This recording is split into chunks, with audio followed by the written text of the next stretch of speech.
Bismillahirrahmanirrahim. Assalamualaikum warahmatullahi wabarakatuh. Waalaikumsalam warahmatullahi wabarakatuh. Alhamdulillahirabbil alamin, hamdan katsiran thayyiban mubarakan fihi kama yuhibbu rabbuna wa yarda. Asyhadu an la ilaha illallah wahdahu la syarika lah wa asyhadu anna Muhammadan 'abduhu wa rasuluh. Amma ba'd. Para hadirin yang dirahmati Allah Subhanahu wa taala,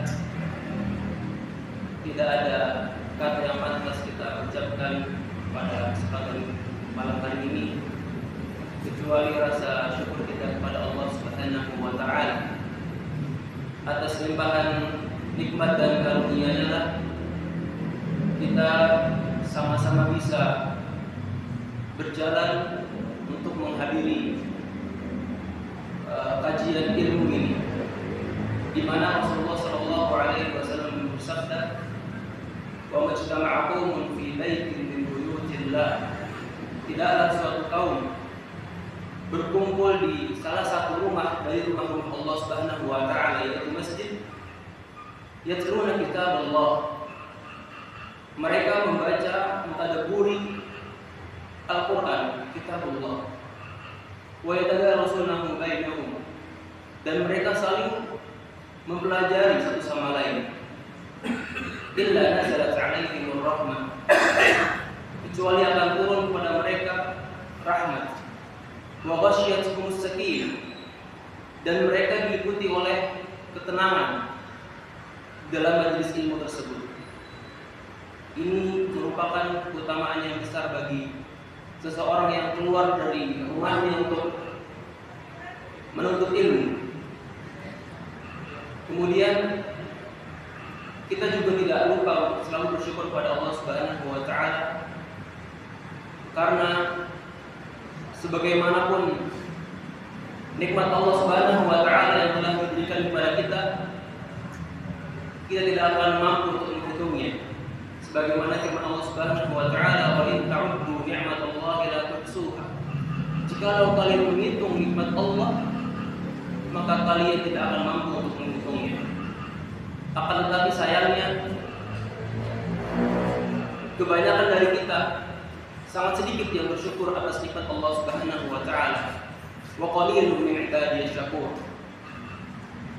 Semoga kita semua tidak termasuk dari golongan ini, yaitu golongan orang yang hanya sedikit bersyukur pada Allah Subhanahu wa taala. Kemudian Allah Subhanahu wa taala sebutkan lagi dalam surat Ibrahim ayat 7, "La in syakartum la azidannakum wa la in kafartum inna 'adzabi lasyadid." Jikalau kalian bersyukur kepada Allah Subhanahu wa taala, maka akan ditambahkan nikmatnya. Wa la in kafartum inna 'adzabi lasyadid. Akan tetapi jika kalian kufur atas nikmat Allah Subhanahu wa taala, maka ketahuilah bahwasannya azab Allah sangatlah pedih. Maka dengan kesehatan yang kita miliki, dengan keuangan waktu yang kita miliki, kita syukuri nikmat itu dengan baik, dengan cara ilmu, dengan cara bersedekah, berinfak, hadir di majlis-majlis ilmu dan sebagainya. Hadirin masjid Al-Akhwain yang dirahmati Allah Subhanahu wa taala, insyaallah pada malam kali ini kita akan membahas suatu kitab karangan salah satu ulama kita yang masyhur, yang hidup di zaman abad ke-7, yaitu Imam An-Nawawi rahimahullahu taala. Beliau lahir tahun 631 Hijriah. Dan beliau mempunyai buku yang sangat banyak, di antaranya kitab yang akan kita bahas pada malam hari ini, yaitu Al-Arba'in An-Nawawiyah. Al-Arba'in An-Nawawiyah. Kenapa dinamakan Al-Arba'in? Karena jumlahnya ada 40 hadis. Namun jumlahnya tidak pas 42 hadis. Ada tambahan 2 hadis. Jadi jumlah totalnya ada 42 hadis. Kemudian datang ulama setelahnya, Ibnu Rajab Al-Hanbali, yang melengkapi hadis ini menjadi 50. Ditambahkan oleh Ibnu Rajab menjadi 50 hadis, ditambahkan 8 hadis. Nah, kenapa Imam An-Nawawi mengumpulkan hadis-hadis ini? Karena hadis-hadis ini merupakan alaihi madarul Islam, intisari dan pokok-pokok yang ada pada agama Islam. Jadi kalau seandainya kita khatam atau rutin mempelajari 40 hadis ini, insya Allah kita sudah belajar sebagian besar dari agama Islam.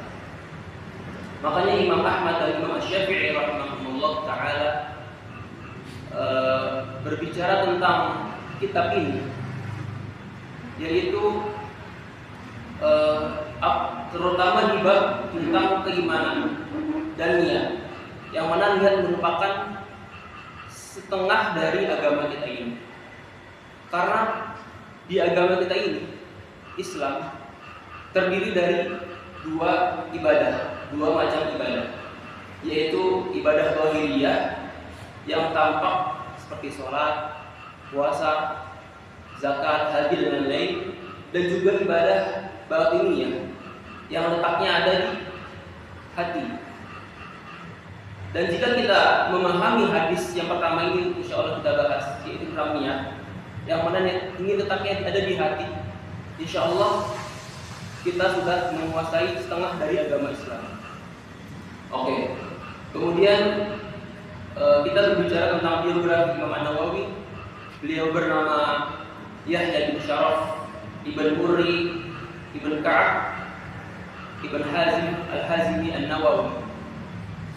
Laqab beliau adalah Abu Zakaria, sedangkan kunyahnya Muhyiddin, yang artinya adalah penghidup agama. Mengapa beliau dijuluki sebagai Muhyiddin, sebagai seorang yang menghidupkan agama?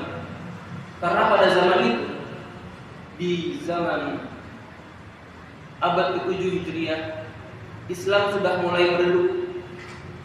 Sudah banyak majelis-majelis ilmu yang ditinggalkan.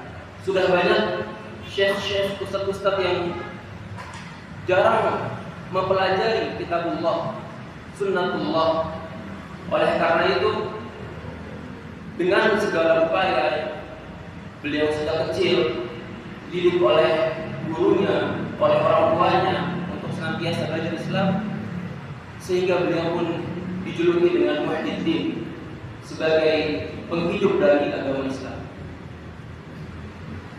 Kemudian masa kecilnya Imam An-Nawawi semenjak umur 10 tahun, ketika beliau diajak main oleh teman-temannya, beliau menangis, tidak mau diajak untuk bermain karena beliau sedang sibuk membaca Al-Quran. Bagaimana dengan kondisi kita saat ini? Ketika kita diajak main ke sana, pergi ke sana, kita ayo-ayo aja. Sedangkan dulu Imam An-Nawawi di umur 10 tahun saja, beliau tidak mau bermain, beliau lebih memilih untuk membaca Al-Quran. Beliau lebih memilih untuk menghafalnya, untuk mentadaburinya dibandingkan untuk hanya sekedar bermain. Walaupun di zaman itu, di usianya yang 10 tahun itu masih sangat suka untuk bermain-main, namanya anak-anak. Tapi beliau menunjukkan semangatnya dan kesungguhannya dalam belajar dari umur 10 tahun. Kemudian disebutkan juga oleh salah satu ulama kita bahwasanya beliau pernah 2 tahun belajar di salah satu madrasah yang terletak di negeri Damaskus. Selama 2 tahun beliau mengaku dirinya sendiri tidak pernah menyandarkan punggungnya ke kanan. Beliau tidak pernah tidur berbaring, beliau tidak duduk. Ini menunjukkan kesungguhan beliau juga dalam menuntut ilmu, dalam belajar, dalam beribadah dan yang lainnya. Oleh karena itu, marilah kita belajar dari kisah Imam An-Nawawi ini, yang mana beliau sangat sungguh dalam belajar, sangat giat dalam menuntut ilmu. Sampai-sampai di 2 tahun beliau tidak pernah menyadarkan punggungnya ke kanan. Sedangkan kita pasti setiap hari tidur, kita berbaring, Ini bayangkan selama 2 tahun beliau tidak pernah menyadarkan dunia kita. Masya Allah. Kemudian kita masuk ke hadis yang pertama, yaitu tentang niat. Ana bacakan dulu hadisnya. Bismillahirrahmanirrahim. An Amirul Mukminin Abi Hafsin Umar bin Khattab radhiyallahu anhu qala sami'tu Rasulullah sallallahu alaihi wasallam yaqul innamal a'malu binniyat wa innamal likulli imrin ma nawa. Faman kanat hijratuhu ila Allah wa rasulih wa hijratuhu ila Allah wa rasulih. An Amirul Mukminin, dari Amirul Mukminin. Siapakah beliau? Amirul Mukminin, sang pemimpin orang-orang yang beriman. Umar bin Khattab radhiyallahu anhu, Abu Hafs. Beliau berkata, aku mendengar Rasulullah sallallahu alaihi wasallam bersabda, innamal a'malu binniyat.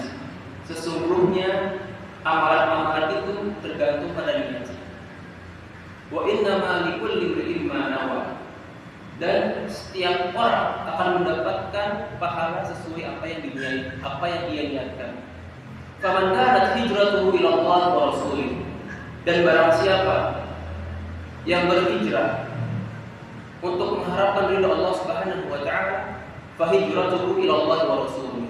Maka hijrahnya itu untuk Allah Subhanahu wa taala dan Rasulnya. Wa man kanat hijratuhu lidunya yusibuha. Dan barang siapa yang hijrahnya untuk dunia, untuk mendapatkan sesuatu dari dunia, aw imra'atin yankihuha, atau seorang perempuan yang ingin dinikahinya, fa hijratuhu ila ma hajara ilaih. Maka hijrahnya itu sesuai dengan apa yang dia niatkan. Makanya ketika ia niatkan untuk bekerja dengan mencari nafkah, dengan niat untuk mencari nafkah, maka dia akan diberi pahala sebagaimana yang dia niatkan. Kemudian di syarah ini sang muallif, yaitu penulis, berkata, awal haditsin saddarahu al-musannif huwa hadits Umar bin Khattab radhiyallahu anhu. Yang mana hadis pertama dari kitab Arba'in An-Nawawiyah ini diriwayatkan oleh sahabat yang mulia Umar bin Khattab radhiyallahu anhu. Wa hadzal hadits rawahu al-Bukhari Muslim. Dan hadis ini diriwayati oleh Imam Bukhari dan Muslim, wa Abu Dawud dan Abi Dawud, Tirmizi, Nasa'i dan Ibnu Majah dan Imam Ahmad.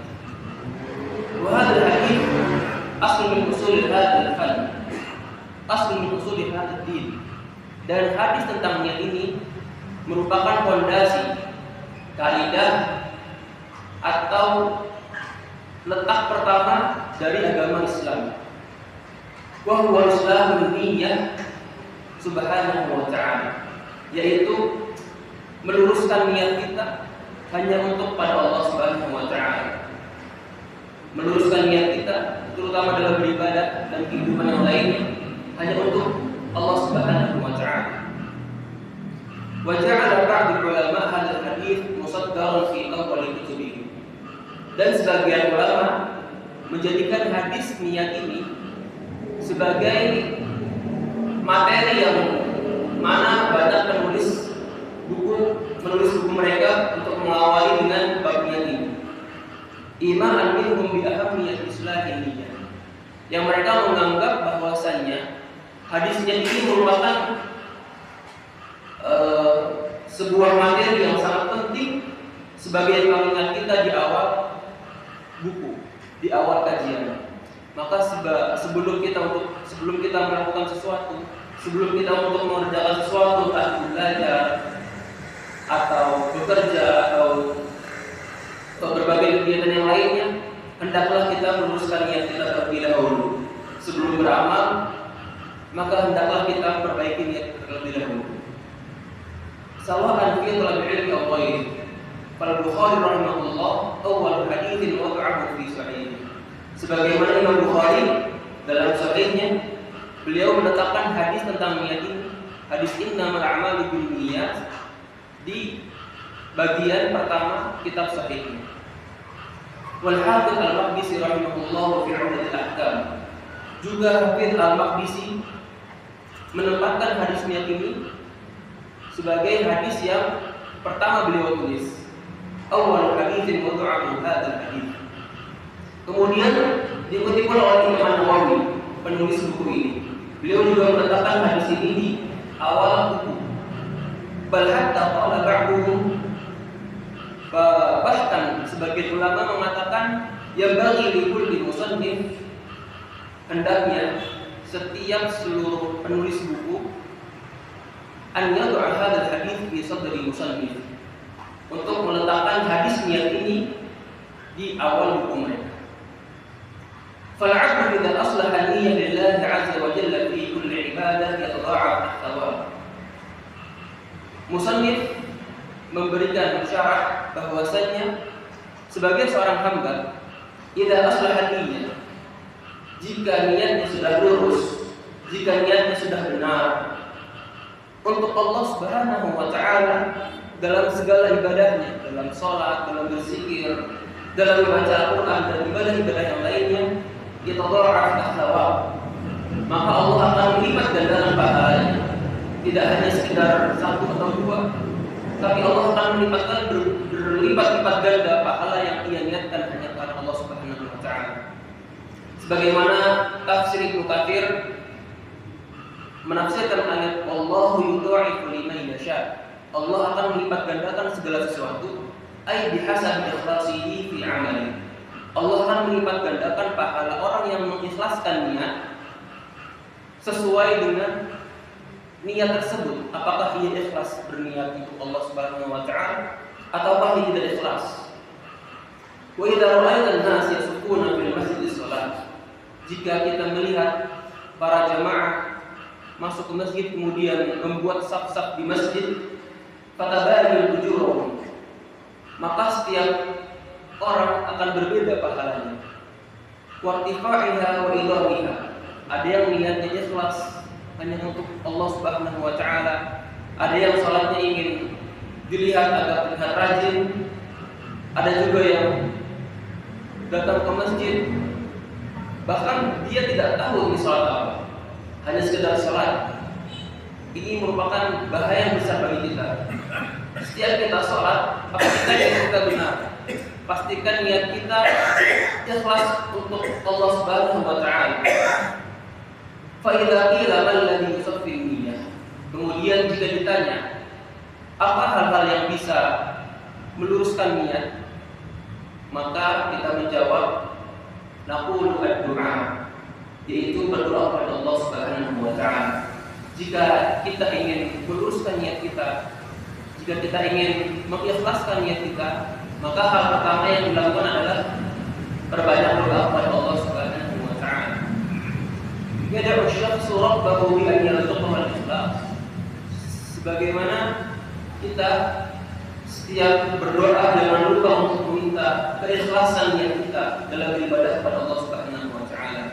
Meminta rezeki keikhlasan kepada Allah Subhanahu wa taala agar setiap amalan yang kita lakukan seperti sholat, puasa dan lainnya itu ikhlas semata-mata hanya untuk Allah Subhanahu wa taala. Qala Syekhul Islam, kemudian Syekhul Islam Ibnu Taimiyah rahimahullah berkata, wa kana aktsaru du'ai Umar bin Khattab, doa yang paling banyak yang dipanjatkan sahabat Umar bin Khattab. Ini sahabat Umar bin Khattab, generasi yang segenerasi dengan Rasulullah SAW, bahkan sering berdoa untuk mengikhlaskan niat. Padahal beliau sekelas sahabat, tapi beliau masih sering untuk meminta kepada Allah untuk agar diikhlaskan niatnya untuk beribadah. Beliau berdoa, Allahumma ja'al amali kullahu shalihan. Ya Allah, jadikanlah amalku semuanya amal yang saleh. Waj'alhu liwajhika khalisan. Dan jadikanlah amalku hanya untukmu, ikhlas kepadamu. Wala taj'al ahadin fihi syai'an. Dan jangan jadikan niatku ini untuk seorang hamba, untuk agar dilihat oleh orang lain. Fa yaqulu muslim mathalan, Allahumma inni as'aluka al-ikhlas fil qawli wal 'amal. Maka seyogyanya bagi seorang muslim untuk senantiasa berdoa, Allahumma inni as'aluka al-ikhlas fil qawli wal amal. Ya Allah, aku meminta kepadamu keikhlasan dalam beramal dan dalam berucap. Wallahu azza wa jalla qala 'an yahud wan nasara wal musyrikin. Allah Subhanahu wa taala mengabarkan tentang amalan-amalan orang-orang Yahudi, orang Nasrani dan orang musyrik. Wa ma umiru illa liya'budullaha mukhlishina lahu-d-din.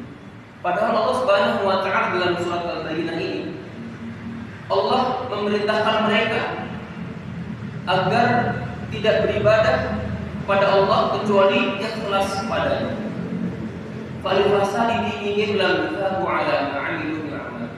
Dan karena rusaknya agama mereka tidak beribadah kepada Allah Subhanahu wa taala, mereka tidak mengikhlaskan ibadah mereka hanya kepada Allah, maka mereka tidak diberi pahala dalam keikhlasan ini. Wa illa fallahu azza wa jalla akhbara 'ala al-kuffar bi annahum yunfiqun wa yujahidun.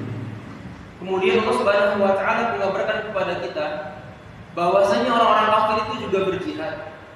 Orang-orang kafir juga berinfak dengan sedekah mereka. Tapi jihad dan infak mereka itu sama sekali tidak berguna di hadapan Allah Subhanahu wa taala. Karena apa? Karena tanpa keikhlasan untuk mengharap wajah Allah Subhanahu wa taala. Mereka berjihad tanpa ingin tanpa mengharapkan wajah Allah. Mereka berinfak tanpa mengharapkan wajah Allah. Maka amalan mereka ini sama saja sia-sia. Tidak diberi sedikit pun pahala. Innal ladzina kafaru yunfiquna amwalahum liyasuddu an sabilillah fa akhbara bi annahum yunfiqun. Maka Allah Subhanahu wa taala mengabarkan mereka bahwasanya mereka berinfak. Bal qad yakunu badul kafir aktsar min badil muslim. Bahkan sebagian orang kafir itu berinfak lebih banyak daripada orang muslim. Tapi dengan banyaknya infak mereka sama sekali tidak berguna di hadapan Allah Subhanahu wa taala karena tidak adanya keikhlasan mengharap wajah Allah Subhanahu wa taala. Wa qala 'azza wa jalla 'anil munafiqin. Kemudian Allah Subhanahu wa taala mengabarkan tentang sifat-sifat orang munafikin. Wa ma man'ahum an tuqbala minhum nafaqatuhum illa annahum kafaru billahi wa rasulihi. Fahum yunfiqun lakin lisubiyyatihim. Orang-orang munafik itu juga berinfak. Banyak sekali mereka berinfak. Sering kali mereka berinfak. Tapi karena rusaknya niat mereka, karena kebanyakan orang munafik, dan salah satu sifat orang munafik itu, jika mereka berinfak, mereka ingin dilihat manusia, mereka ingin pujian dari manusia. Oleh karena rusaknya niat mereka ingin dilihat manusia, ingin dipuji manusia, maka Allah Subhanahu wa taala tidak memberikan sedikit pun pahala, bahkan mencela mereka. Nauzubillahi min dzalik. Wa mimma yuslihu niyyah ma'a du'a bi'idznillah. Kemudian setelah cara yang pertama itu senantiasa berdoa kepada Allah Subhanahu wa taala agar diberikan niat yang ikhlas. Kemudian langkah yang kedua adalah al-ikthar min dzikrillah. Memperbanyak berzikir kepada Allah Subhanahu wa taala. Fadhikrullah 'ala al-iman. Berzikir pada Allah itu sebagai suatu tanda keimanan kita. Kita bisa berzikir di mana saja, di jalan, di rumah, sedang menunggu sholat atau sedang bekerja. Bisa kita senantiasa berzikir, itu akan menambah keimanan kita. Wa madhun nasi ma yanfa'. Dan pujian manusia sama sekali tidak bermanfaat baginya. Tidak bermanfaat di mata Allah Subhanahu wa taala. Wa dhammuhum in kunta 'ala tariqin sawihin la yadur. Dan celaan manusia sama sekali tidak menjerumuskan kita ke neraka. Pujian manusia sama sekali tidak memasukkan kita ke dalam surga. Maka yang terpenting adalah niat kita, niat yang ikhlas kepada Allah Subhanahu wa taala, yang bisa memasukkan kita ke dalam surga dan juga menjauhkan kita dari api neraka. Innamal a'malu binniyat, ya'ni innama yuthabu rajul 'ala a'malihi binniyah as-salihah. Sesungguhnya hanya seorang hamba yang diberi pahala hanyalah dengan niat yang ikhlas, dengan niat yang sholih, dengan niat yang murni, semata-mata mengharap wajah Allah, semata-mata mengharap pahala dan ampunan dari Allah Subhanahu wa taala. Aw la yuthabu bi niyyah al-fasidah. Dan jika orang salah dalam berniat, jika orang memiliki niat yang rusak, maka orang tersebut tidak akan diberikan pahala sedikit oleh Allah Subhanahu wa taala. Hadhihi qaidah 'azimah. Ini merupakan salah satu kaidah yang agung. Wa inna ma likulli imrin ma nawa. Dan sesungguhnya setiap orang akan diberikan ganjaran sesuai apa yang diniatkannya. Yakni i'mal ma syi'ta, laksanakan atau kerjakan apa saja. Wallahu muttali'un 'ala qalbi. Sesungguhnya Allah mengetahui apa yang ada di hati-hati kalian. Allah Subhanahu wa taala perintahkan untuk salat. Allah Subhanahu wa taala perintahkan untuk zakat. Kerjakan, lakukan. Tapi sesungguhnya Allah juga melihat niat-niat kita yang ada di hati kita. Jadi tidak hanya sholat, semata-mata sholat, tapi kita juga harus meniatkan ikhlas pada Allah Subhanahu wa taala. Karena Allah Subhanahu wa taala muttali' ala qalbi. Allah Subhanahu wa taala melihat niat yang ada di hati kita. Ala qalbi niyatik tutabu aw tu'aqab. Wa idza ra'aita al-ard jami'uhum ya'malun fan-nafsu majbulan ala qabbil 'amali shalih. Dan jika kalian melihat penduduk bumi, manusia, maka setiap kita akan berkeinginan untuk berbuat amal saleh, hatta walau kana rajulan kafir.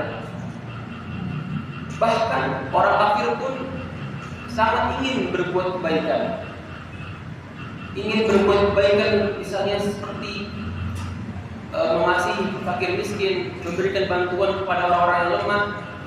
Itu semua orang fitrahnya atau nalurinya ingin berbuat baik.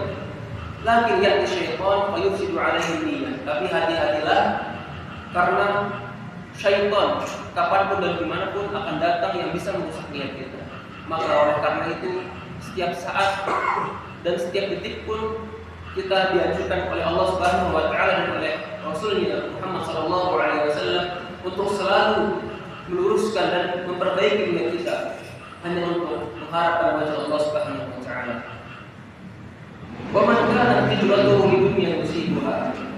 Dan barang siapa yang hijrahnya untuk dunia, barang siapa yang hijrahnya untuk dunia dan ingin mendapatkan sesuatu dari dunia, an-niyyah qad takunu fihi mubah.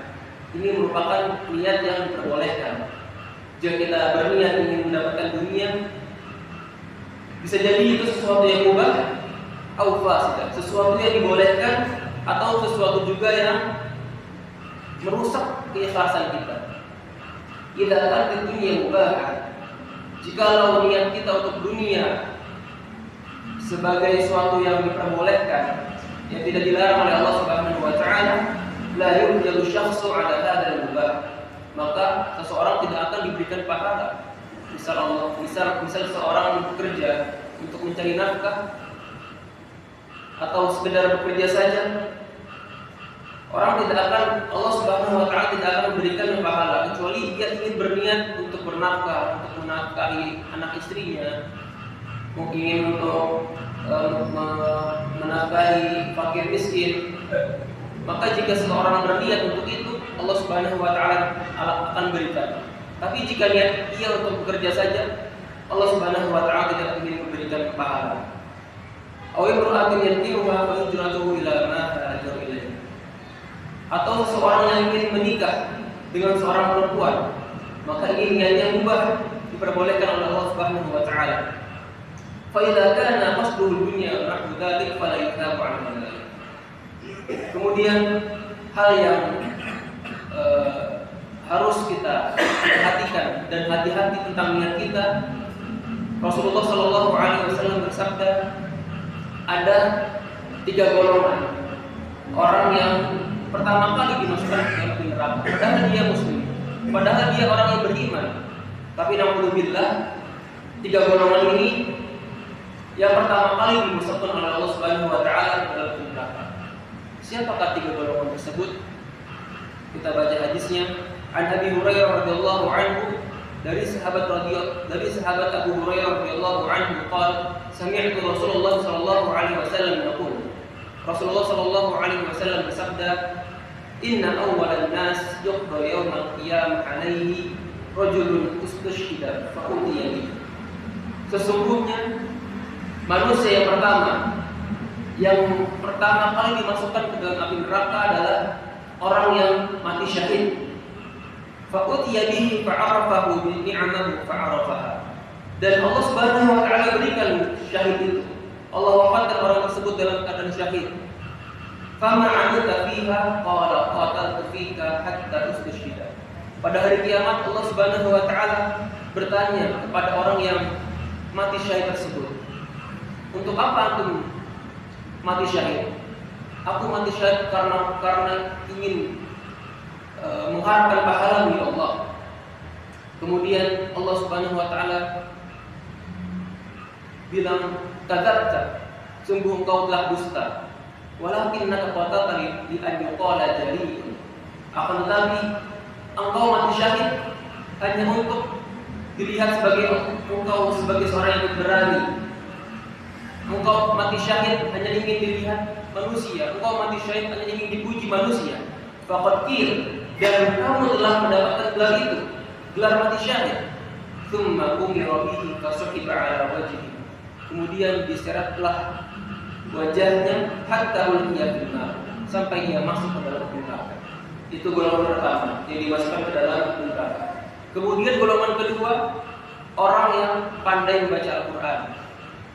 Wa rajulun ta'allama al-ilma wa 'allamahu wa qara'a Al-Qur'an. Orang yang mengajarkan suatu ilmu, wa 'allamahu wa qara'a Al-Qur'an, dan membaca Al-Qur'an. Fa utiya bihi, kemudian diberikan nikmat tersebut. Diberikan ia kepandaian untuk mempelajari Al-Qur'an, diberikan ia kepandaian untuk belajar agama.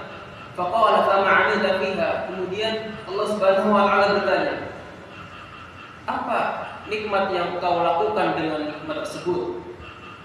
Dia telah diberi nikmat dengan mudahnya membaca Al-Qur'an, dengan mudahnya mempelajari agama. Untuk apa nikmat tersebut kau gunakan? Qala ta'allamtu ilma wa 'allamtuhu wa qara'tu fika Al-Qur'an. Aku belajar agama, membaca Al-Qur'an, pelajari Al-Qur'an hanya untukmu ya Allah. Kemudian Allah berkata, "Kadzabta, tidak, engkau telah berbohong.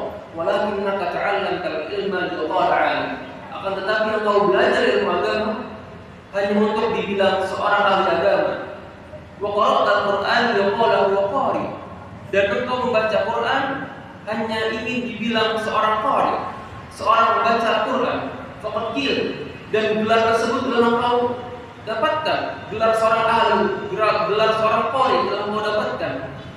Faqad qil thumma umira bihi fasuhiba 'ala wajhihi hatta ulqiya fil nar. Kemudian diseretlah wajahnya sampai ia masuk ke dalam neraka.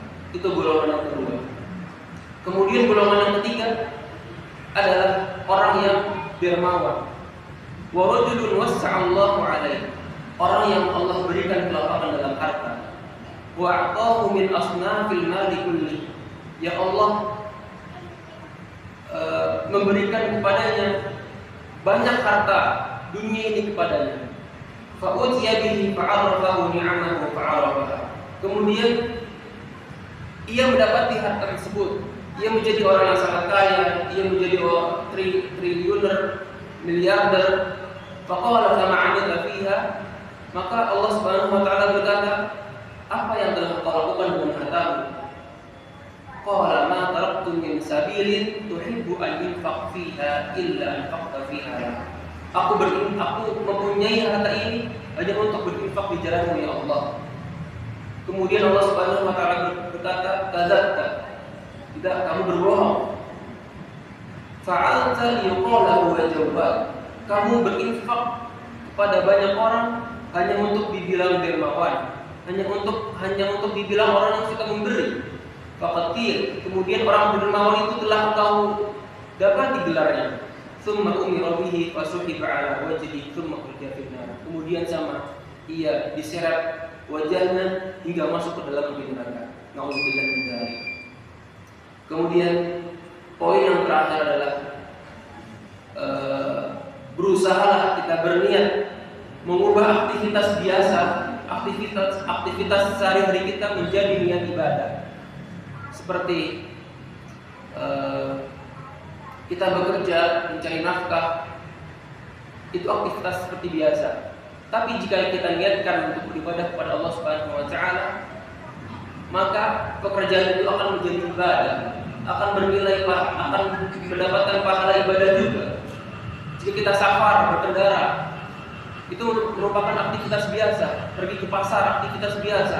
Tapi jika kita niatkan safar kita pergi ke pasar untuk membeli makanan dan untuk membagikannya kepada keluarga kita, itu kita niatkan seperti ibadah, kita niatkan ibadah, maka kita akan mendapatkan pahala ibadah juga. Contoh lain, ketika kita ingin olahraga misalnya, ini merupakan aktivitas biasa, jogging pagi atau yang lainnya.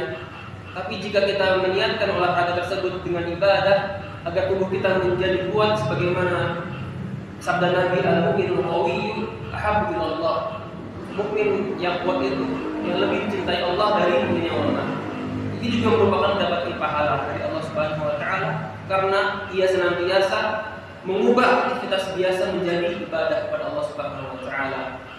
Jika kita kemana-mana berzikir kepada Allah Subhanahu wa taala, kita niatkan ibadah, sekolah kita, kemudian pekerjaan kita, aktivitas kita sehari-hari yang masuk keluar rumah, kemudian tidur, bangun lagi. Jika kita niatkan ibadah, maka aktivitas keseluruhan sehari-hari kita akan bernilai ibadah juga, dan akan Allah Subhanahu wa taala berpahala. Kemudian intisari dari hadis ini tamian adalah kita hendaknya jika ingin melakukan sebuah amalan, sebelum kita melakukannya harus kita luruskan dulu niat kita untuk mencari ridha Allah Subhanahu wa taala. Kita mengikhlaskan niat.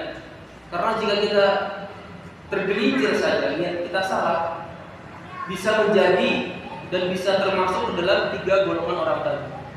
Yang ia mati syahid, ingin dibilang syahid, yang ingin ia pembaca Al-Quran ingin dibilang qari, atau ia yang sering berinfak ingin dibilang dermawan. Ini merupakan suatu peringatan bagi kita untuk senantiasa meluruskan dan mengikhlaskan niat kita kepada Allah Subhanahu wa taala, dan jangan menjadi seperti 3 orang yang Rasulullah SAW bersabdakan tadi. Orang yang syahid ingin dibilang syahid, orang yang membaca Al-Quran ingin dibilang qari, dan orang yang dermawan ingin dibilang seorang yang suka berinfak. Semoga Allah Subhanahu wa taala memberikan kita ilmu yang bermanfaat dan melindungi kita dari ilmu yang tidak bermanfaat. Amin ya rabbal alamin. Mungkin hanya ini saja yang bisa saya sampaikan, kurang lebihnya mohon maaf. Subhanallah wa bihamdika, asyhadu an la ilaha illa anta, astaghfiruka wa atubu ilaik. Assalamualaikum warahmatullahi wabarakatuh.